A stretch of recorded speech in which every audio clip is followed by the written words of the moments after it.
자, 우리 말씀 듣기 전에 한번 옆에 계신 분들하고 한번 인사할까요? 당신을 보니까 참 반갑습니다. 시작. 은혜 받는 이 시간 됩시다.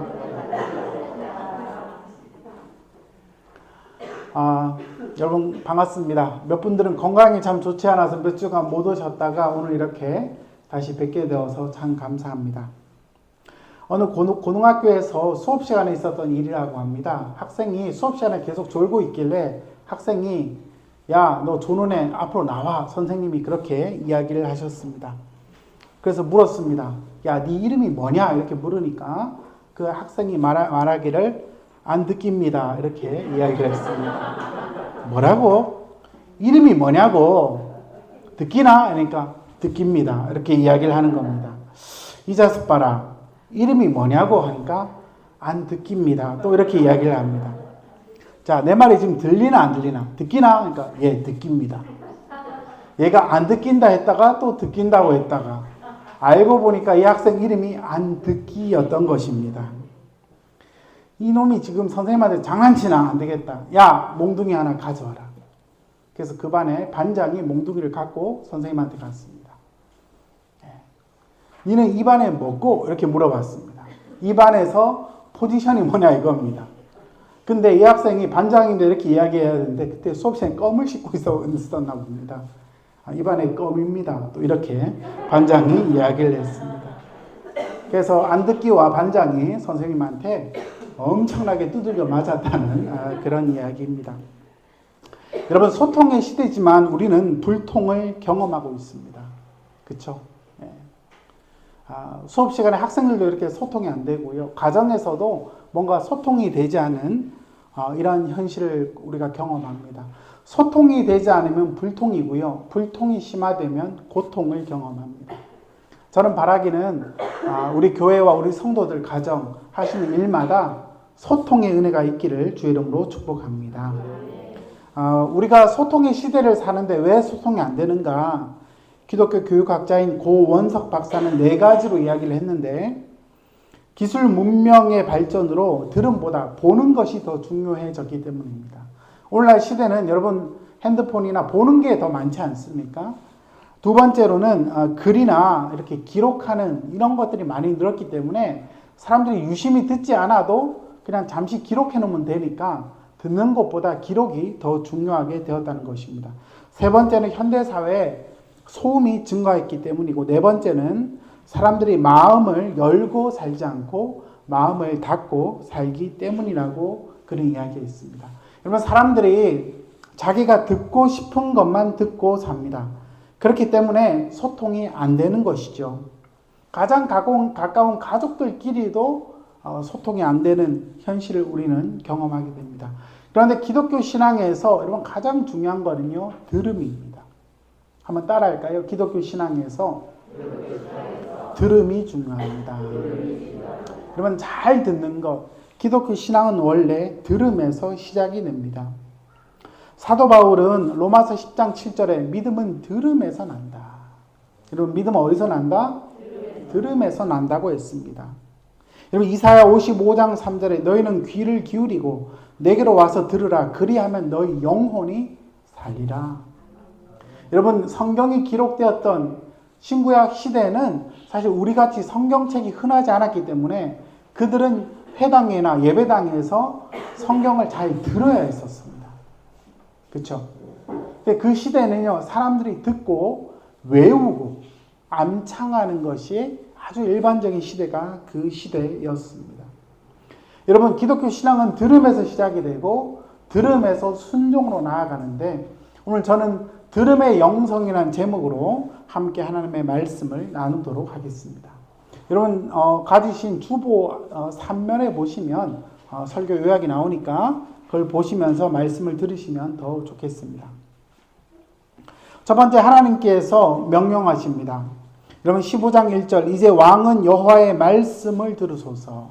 우리말 성경에는 여호와의 말씀을 들으소서 이렇게 되어 있지만 원문에 보면 이제 왕은 여호와의 말씀의 소리를 들으소서 이렇게 되어 있습니다. 말씀의 소리.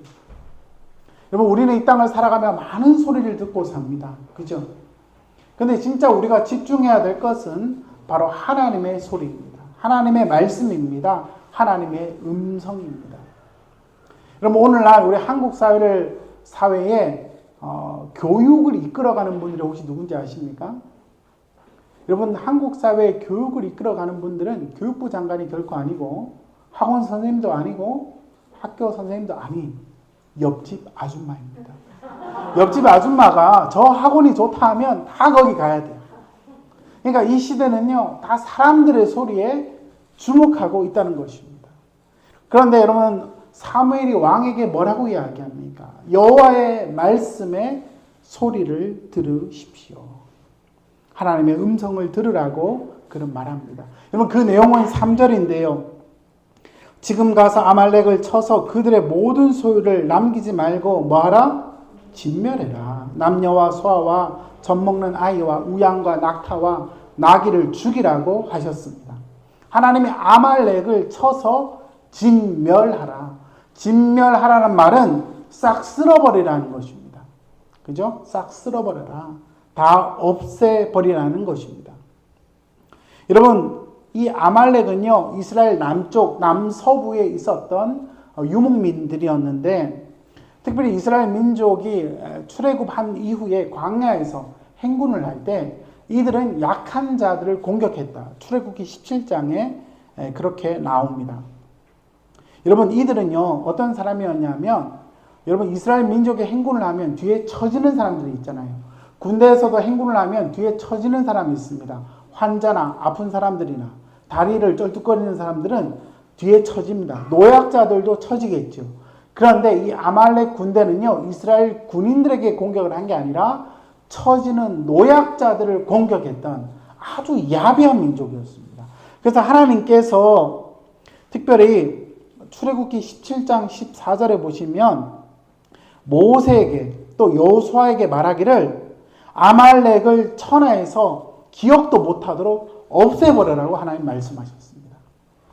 여러분, 이유를 우리가 알지는 못하지만 하나님이 없애라고 하시면 없애는 것이 하나님의 뜻인 것입니다.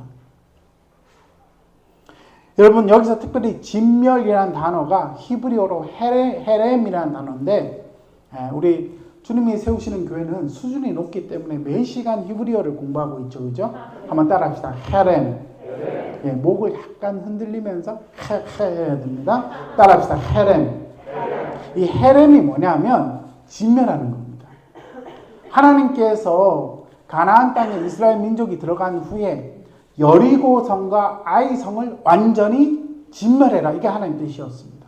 그러니까 좋은 것, 뭔가 내가 갖고 싶은 거를 갖지 말고 싹 쓸어서 없애라. 그래서 진멸하는 게 뭐냐면 완전한 파괴를 통해서 하나님께 봉헌하는 행동입니다. 완전한 뭐라고요? 파괴를 통해서 하나님께 봉헌, 하나님께 드리는 행동이 바로 헤렘입니다. 여리고성과 아이성을 완전히 파괴하라 하셨죠. 그렇죠? 아이성을 파괴하라고 했는데 아간이 자기의 소유를 숨김으로 말미암아 하나님 뜻에 불순종하게 되었던 것입니다. 사람이건 동물이건 어떤 소유건 다 하나님께 드리는 것입니다. 파괴함으로 하나님께 드리는 것이 바로 헤렘이었습니다. 근데 여러분, 사울은 어떻게 행동합니까?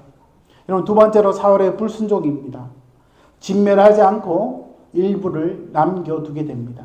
여러분, 사울은요 21만 명이나 되는 엄청난 군대를 데리고 아말렉을 진멸하기 위하여 아말렉 성으로 들어가게 됩니다. 그런데 여러분, 9절 말씀에 어떻게 나옵니까? 9절, 사울과 백성이 아각과 그의 양과 소의 가장 좋은 것 또는 기름진 것과 어린 양과 모든 좋은 것을 어떻게 했다? 남겼다. 여러분, 하나님의 뜻은 뭐라고요? 진멸하는 겁니다. 싹 없애는 겁니다. 그렇지만 남기고 갇혔고 하찮은 것만 남겼다고 말씀하고 있습니다. 진멸했다고 말씀하고 있습니다. 여러분, 사울 왕은요 아말렉 사람들을 상당수 죽이고 아각 왕은 살려두고 또 자기 보기에 좋은 거는 남겨두었던 것입니다. 여러분, 이것은 온전한 순종이 아니라 바로 부분적 순종입니다. 하나님 앞에서 부분적 순종은요 여러분 완전한 순종이 아닌 것입니다. 여러분, 그래서 하나님 앞에는 온전한 순종이 너무나 중요합니다. 결국 이 아말렉을 살려둠으로 말미암아 아말렉이 사무엘서 30장에 또 등장하게 되고, 그리고 먼 훗날 여러분 에스더 시대, 페르시아 시대 때 바로 이 하만이 바로 아각의 후손, 아말렉의 후손이었고, 여러분 이들 때문에 이스라엘 민족이 또 어려움을 당하게 되지 않습니까? 그래서 하나님께서 멸하라 하신 것은 멸하는 것이 하나님의 뜻이고, 또 그 일을 통해 하나님의 구원 역사가 나타나는데, 사울 왕은 불순종하게 되었다는 것입니다. 이런 자신의 행동에 대해서 여러분 20절 말씀해 보시면, 20절 사울이 사무엘에게 이르되 나는 실로 여호와의 목소리에 청종하여 여호와께서 보내신 길로 가서 아말렉 왕 아각을 이끌고 아말렉 사람들을 진멸하였으나 다만 백성이 마땅히 멸할 것 중에 가장 좋은 것으로 길갈에서 당신의 하나님 여호와께 제사하려고 양과 소를 끌어왔다고 그는 그렇게 이야기합니다. 여러분, 사울 왕은요, 아말렉을 완전히 진멸했습니까? 진멸하지 않았습니까? 진멸하지 않았습니다. 그런데 그 원인을 누구에게 돌리고 있습니까? 백성에게, 다른 사람들에게 원인을 돌리고 있습니다. 나는 순종하고 싶었지만 백성들이 하나님께 제사하기 위해서 남겨두어서 제가 그냥 그렇게 허락했다. 그렇게 변명하고 있는 것입니다. 여러분, 인간이 타락한 후에 인간은 자기 자신을 돌아보기보다 늘 남을 탓합니다.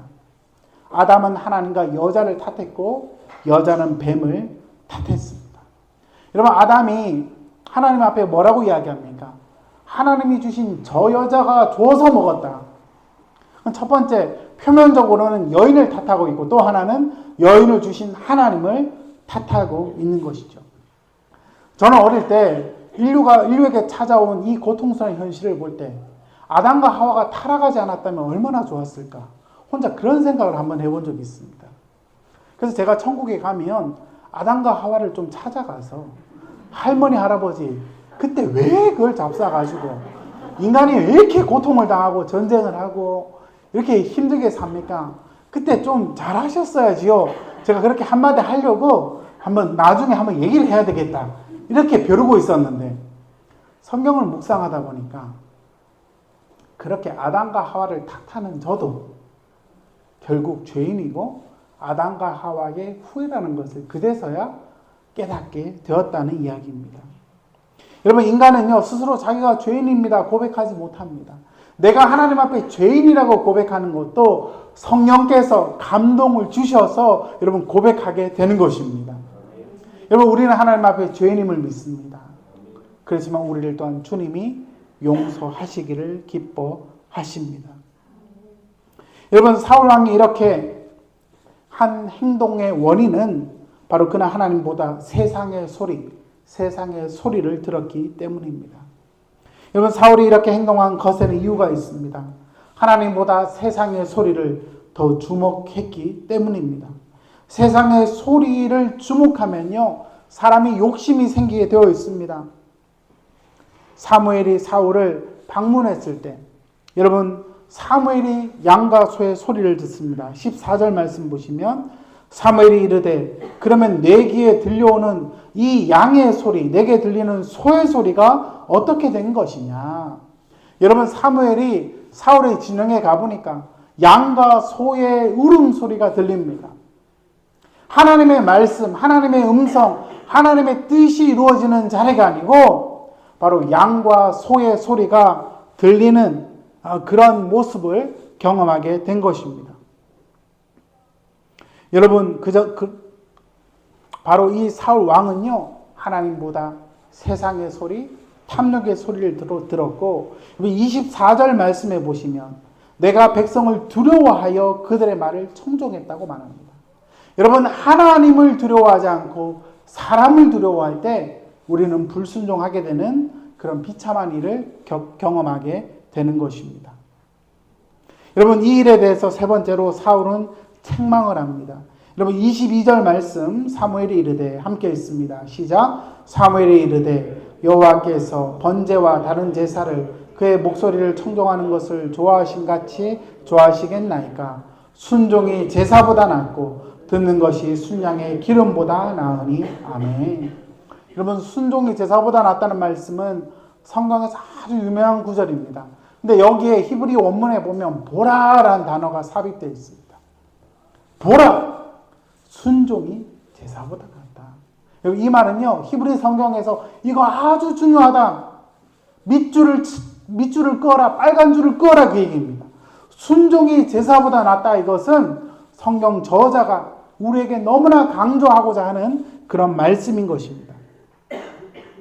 여러분, 이 순종이라는 단어는요, 우리가 말씀에 순종한다, 그렇죠? 행한다, 이렇게 우리가 해석할 수 있지만, 원래 순종한다는 단어는 히브리어로 샤마, 사마에서 나온 단어입니다.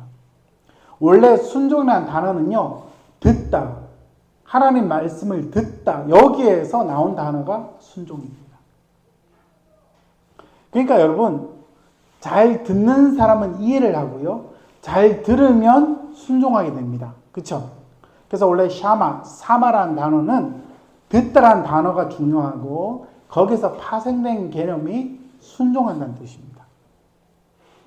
그러므로 순종이 제사보다 낫다는 이 말씀은 듣는 것이 제사보다 낫다는 말씀입니다. 듣고 잊어버리는 것, 그게 아니라 듣고 잘 지키는 것, 하나님 말씀한 대로 내가 따르는 것, 그 말씀을 주의해서 들음으로 말미암아 하나님 기뻐하시는 삶을 사는 것, 여러분, 그것이 진정한 순종임을 우리가 또한 기억해야 할 것입니다. 여러분, 우리가 제사하고 예배하는 목적은 무엇입니까? 하나님께 순종하기 위함입니다. 여러분, 순종 없는 예배는요, 점치는 것과 같습니다. 여러분, 23절 말씀 보시면 거역하는 것이라 되어 있죠. 순종 없는 제사는 점치는 죄와 같다. 우상에게 절하는 죄와 같다고 그는 그렇게 말했습니다. 여러분, 구약 성경에서 하나님을 예배하는 것 외에 우상을 숭배하는 게 가장 큰 죄인데, 순종 없이 예배하는 것, 하나님 말씀을 잘 듣지 않고 예배의 자리에 나오는 것, 이것은 바로 점치는 것과 같다고 말씀합니다. 여러분, 존 비비어 목사님 쓴 순종이라는 책이 있는데 그 책에 보면 사탄교에 대한 이야기가 나옵니다. 우리나라는 사탄교가 별로 이렇게 흥행하지 않는데 외국에는요, 사탄교가 상당히 유명하다 그래요. 사탄교는요, 자기들끼리 모여서 예배를 드리면서 기존의 교회들이 망하도록 기도한답니다. 저 같은 목사들이 망하도록 기도하고, 그래서 존 비비어 목사님이 사탄교에 관한 방송을 보고 있는데 거기에 말하기를 제1계명이 뭐냐? 내 뜻대로 할지니라. 여러분, 마음대로 하는 것이 사탄교의 특징입니다. 여러분은 하나님 뜻대로 행하십니까? 내 마음대로 행하십니까? 예, 하나님 뜻대로 행할 수 있기를 주의 이름으로 축복합니다. 여러분, 하나님의 사람은 하나님의 뜻대로 행하는 자입니다. 예수님 요한복음 5장 30절에 나는 나의 뜻대로 하려 하지 않고 나를 보내신 이의 뜻대로 하려 하노라. 예수님도 자신을 보내신 하나님의 뜻대로 행한다고 말씀하고 있습니다. 여러분, 점집이나 무당집에서 나오는 제보가 있는데 기독교인들이 의외로 많이 온다 그래요. 우리 주님이 세우시는 교회는 아마 점집에 가는 분들이 없을 거예요. 아멘. 예, 아멘 소리 좀 적은데. 예. 예. 여러분, 근데요, 점집에 갔는데 점괘가 나오면 둘 중에 하나일 겁니다. 그 사람이 그리스도인이 아니든지, 그 사람이 점쟁이가 돌팔이든지, 둘 중에 하나일 것 같아요. 그런데 여러분, 중요한 건 사람들이 왜 점을 보러 갈까요? 오늘의 운세, 올해의 운세, 이런 거 왜 보는 것입니까? 불안하기 때문에 그렇습니다. 여러분, 우리가 믿는 하나님은 선하고 좋은 분이심을 믿습니다.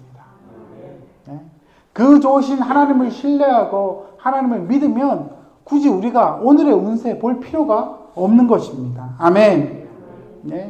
하나님의 계획은 언제나 신실하고 하나님의 말씀은 언제나 선하시기 때문임을 우리가 잊지 말아야 합니다.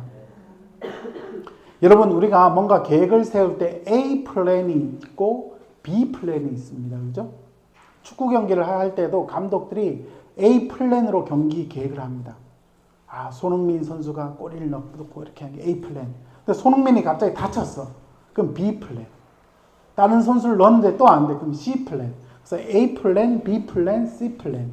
우리가 이렇게 계획을 갖고 뭐 운동 경기도 하고 사업도 하고 일도 하지 않습니까? 그런데 우리가 인생을 살아가면요. 여러분이 보기에는 여러분의 인생이 A 플랜으로 됩니까? B 플랜으로 됩니까? 여러분이 계획한 대로 됩니까? 계획하지 않는 대로 됩니까? 여러분, 우리의 인생을 돌아보면요. 물론 계획한 대로 되는 것도 있지만 많은 경우에는 계획하지 않은 대로 됩니다. 그래서 여러분, 우리의 인생은요. A 플랜대로 되는 게 아니라 B 플랜으로 됩니다. 여러분 중에 원하는 학교를 다 가신 분이 계십니까? 네. 원하는 학교를 다 갔다면 여러분은 A 플랜이었을 겁니다. 근데 많은 경우는 원하는 학교를 간 게 아니라 B 플랜의 인생을 살고 있습니다. 여러분이 원하는 직장을 다 가셨습니까? 여러분이 원하는 배우자와 진짜 결혼을 하셨습니까? 네. 이거는 집집마다 좀 다를 수 있습니다만 어쨌든 A 플랜이 아니라 B 플랜으로 우리는 인생을 살고 있더라는 겁니다. 저도 상당히 계획적인 사람입니다. 근데 저도 제 인생을 돌아보니까 A 플랜대로 된 게 별로 없어요. 거의 다 B 플랜입니다. 그렇지만 여러분, 그 B 플랜이 베스트 플랜임을 기억할 수 있기를 주의 이름으로 축복합니다. 여러분, 하나님의 계획과 우리의 계획은 늘 달라요. 그렇죠? 나는 이렇게 되었으면 좋겠다 하는데 하나님은 다른 계획을 갖고 계십니다. 나는 이 학교를 갔으면 좋겠다 했는데 다른 학교를 가고, 나는 이 직장을 갔으면 좋겠다 했는데 다른 직장을 가고. 그렇지만 하나님의 계획이 우리의 뜻과 다르다 할지라도, 그것이 우리의 인생의 B 플랜이라 할지라도 그것이 바로 베스트 플랜, 최고의 계획임을 우리는 또한 잊지 말아야 할 것입니다.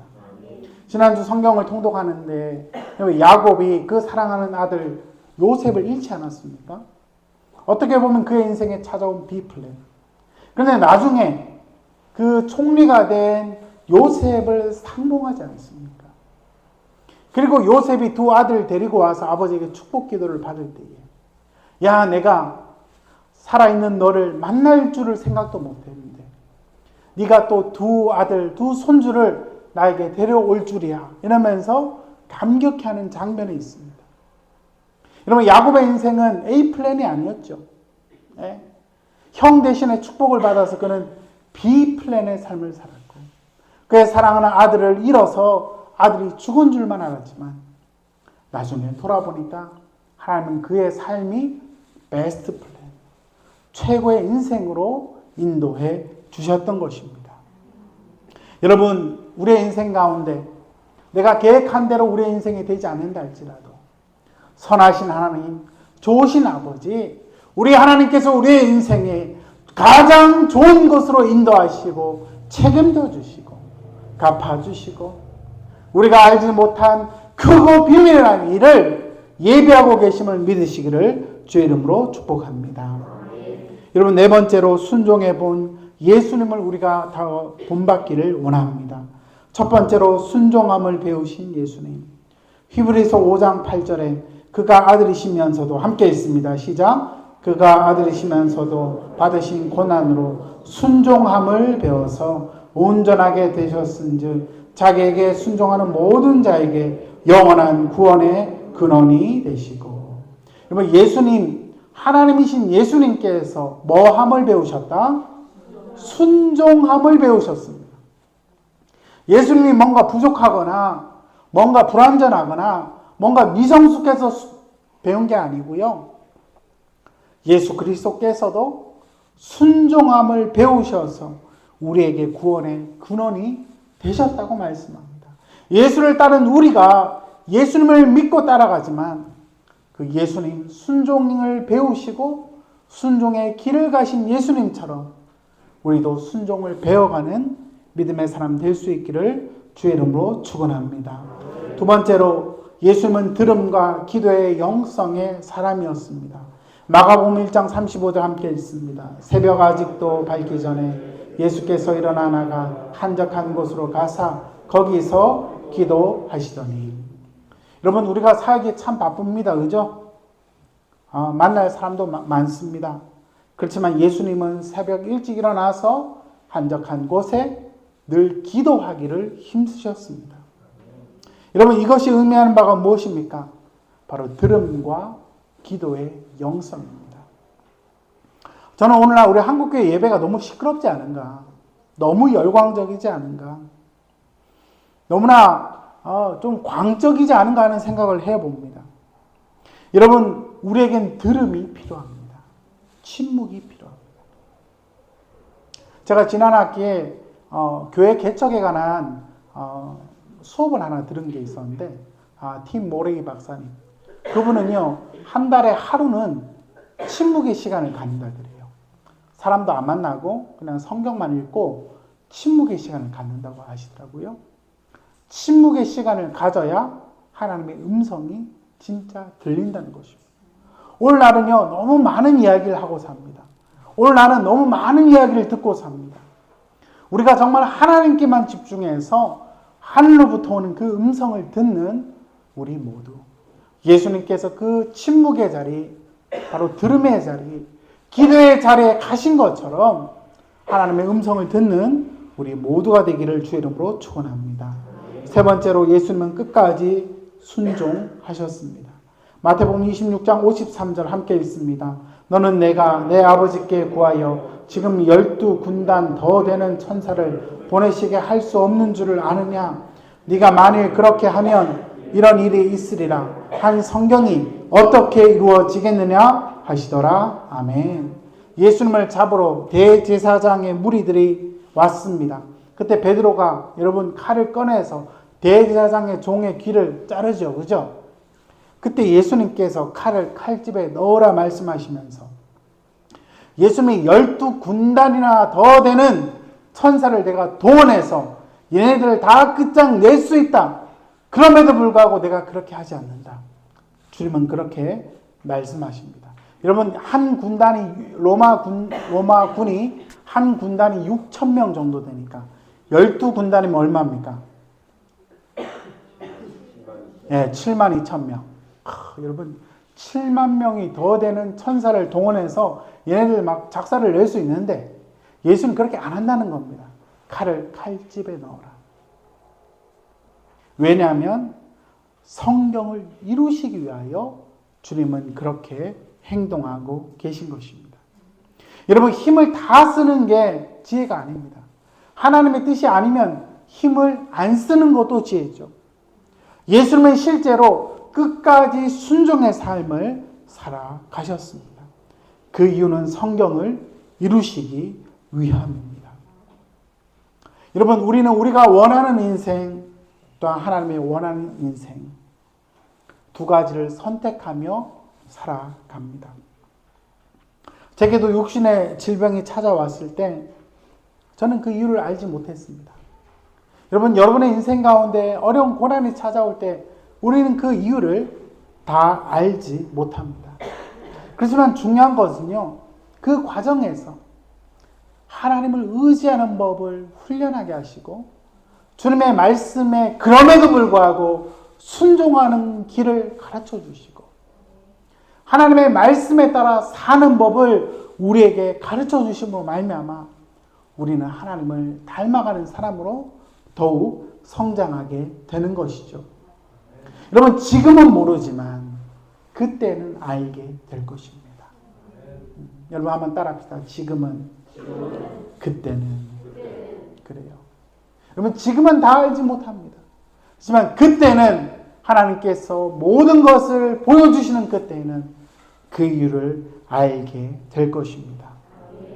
여러분, 그러므로 하나님께서 우리에게 주신 B플랜의 인생이 우리에게 찾아온다 할지라도 여러분, 하나님의 계획대로 살아가면요, 거기에는 생명이 있게 될 것입니다.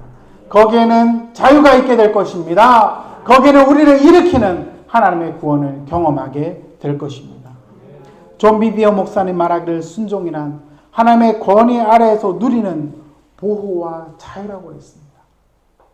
여러분, 순종하면요, 하나님의 권위 아래에서 진정한 자유와 하나님의 보호를 경험하고 진정한 행복을 경험하게 되는 것입니다. 물론 우리가 순종하지 못할 때도 있습니다. 그렇지만 성령께서 우리를 도와주실 것입니다. 성령이 우리의 연약함을 도우십니다. 성령이 우리를 순종의 자리로 끌고 가실 줄 믿습니다. 성부 하나님의 뜻, 그 뜻을 순종하신 예수 그리스도, 또한 우리의 연약함을 도우신 성령을 따라 성부, 성자, 성령 하나님의 인도함을 따라 내 뜻대로 살지 않고 하나님의 뜻대로 사는 인생 되게 하여 주옵소서. 그로 말미암아 주께 영광 돌리는 우리 모두 되기를 주의 이름으로 축원합니다. 우리 함께 찬송가 449장